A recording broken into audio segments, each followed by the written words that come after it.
Hi, Christian LaFeur here, creator of Get Nonprofit Status and the Nonprofit Launch Kit, where we help you launch your world-changing nonprofit vision into reality. Today, in this short tutorial video, which runs about 8 minutes, we're going to help you go through the process of getting your EIN, or Employer Identification Number, also known as a tax ID number, from the IRS. So why don't we get started?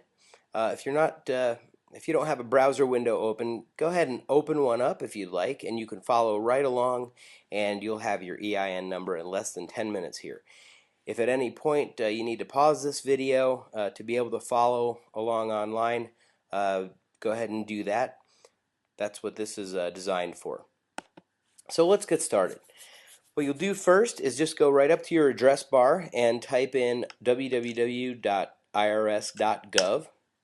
On the IRS page, you'll go straight down the left side navigation bar and select Apply for an Employer Identification Number. On the following page, a lot of fairly useless information. They do mention a couple of new questions you'll have to answer on the way, but we're going to show you right now how to do that. So click Apply Online now. And again, you have another splash page with a lot of not very useful information. So select Begin Application. Here you'll go down these entities, you will ignore them all and click View Additional Types, including Tax Exempt Organization. On the following page here, you might want to review a couple of these if you're doing a church or ministry, but for the most part you're going to go straight down to Other Nonprofit Tax Exempt Organizations down on the bottom right and select that. This will cover 99% of 501c3s that somebody might want to file. On this page, there's simply a little discussion about what is and what is not qualified to be a nonprofit organization. Just hit continue, and again, you'll look at either started a new business, hired employees, banking purposes, changed types of organizations, or purchased active business. The reason for getting the EIN in many cases with GetNonprofitStatus.com is you started a new business. But if you've been in existence for a while, maybe this is the first time you're ramping your organization up and hiring employees and or doing banking. So just pick the answer that suits best, and that's exactly what the IRS will tell you to do as well. But for our purposes, we're going to select Started a New Business and hit Continue. On this page, the responsible party information needs to be entered on the following screen. So in most cases, you'll hit Individual, and you'll fill out your personal information. If for some reason an existing business or an existing nonprofit is launching a baby organization or nonprofit within it, then you would select Existing Business and input the information from that organization. So on the following page here, you selected Individual, so go ahead and type in your name and your social security number down below.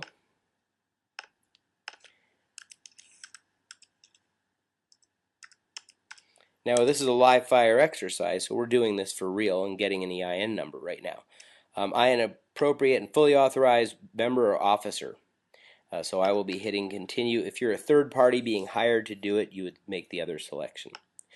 Where is your nonprofit physically located? A P.O. box will not do for this page. You do have to put in a physical address.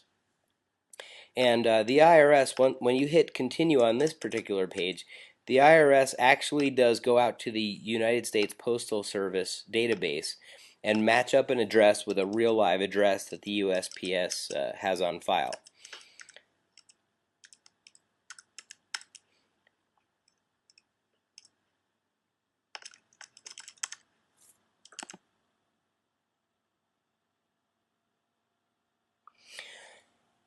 It's important in most cases that you have a specific person that this paperwork will be directed to. And the reason for that is if you're a new organization and you're borrowing an office or you have a P.O. box or you're using a home address, it helps the postal workers to know that there's a name associated, and they'll be more familiar with where that person is at that address. So go ahead and do that. If you have a different mailing address that you'd like your information to go to, indicate that at the bottom of the page. In this case, that we do not have a separate address we want the information to go to. And go ahead and click Continue. Voila. The IRS actually does have a slightly different, they've abbreviated South here, so we're going to accept the database version. On the following page, they want you to describe your nonprofit. So put the official name. In most cases, disregard the next space unless you're doing business as a different organization. It'll automatically fill in your county and your state based on where your address is and the date that you started. Go ahead and click Continue. In most cases, on the following page, the four questions, the four of the five questions will be no. Very few organizations will say yes to those things. They regard gaming and some other particulars. If you think you'll have employees, you may want to click yes in the question 5, and then you'll have one more page to fill out. In this case, we're just going to have contract workers and volunteers, so we'll click Continue. On the following page, this has to do with the types of activities your organization is going to be involved in. In most cases, you'll select Other and Continue. And there's one more page here where they get a little bit more particular about what it is you do. In most cases, you'll go straight down to the bottom of the page, except for a religious or social organization, civic organization, something like that. I typically would select Other for most nonprofits, most 501c3s, and then indicate what your primary business activity is. In this case, it's community service. We're starting a community service type organization. So we'll put that in there and go ahead and select Continue.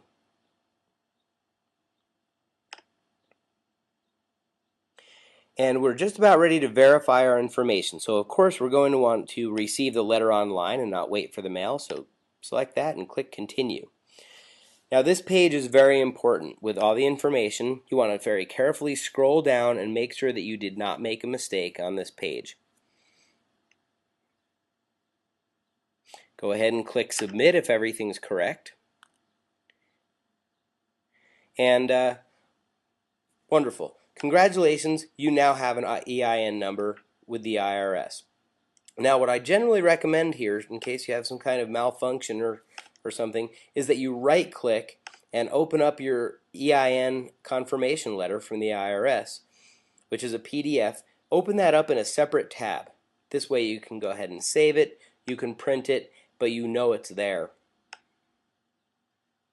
But you still have the other page there in case you need to go back and print a screenshot or something to verify. I generally would recommend saving this document first. It's very important, and it takes a long time to go get a copy from the IRS should you lose yours. So I'm going to go ahead and name this document appropriately, save it on my local hard drive, and now I've got it saved. I'm going to go ahead and print it out and put it in a special folder where I have all of my other nonprofit organizations materials kind of backed up on paper. But thanks so much for coming, and we'll see you in the next training video. Have a great day.